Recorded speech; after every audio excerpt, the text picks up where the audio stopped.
Tukaj pod mojimi nogami raste vse polno trpotca. To je ozkolistni trpotec, ki se uporablja za lajšanje oziroma zaviranje kašlja pri suhem žrelu, naprimer.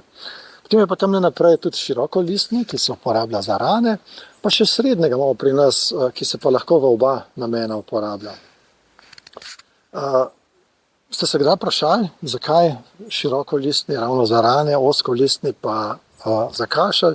No, jaz mislim, da eden od razlogov, mogoče ne edini, je tudi to, da širokolistni je bolj praktičen za rane, ker je širok, ozkolistni pa je bolj praktičen za nabiranje, ker raste po konci in nima tako umazanih listov in jih lažje kar primemo in odrežemo. Seveda ima pa tudi tako tradicijo in ko govorimo o trpotcih, ne smemo pozabiti še na indijski trpotec, pri katerem pa so semena polna služi, vlaknin, ki so zdrava za prebavo.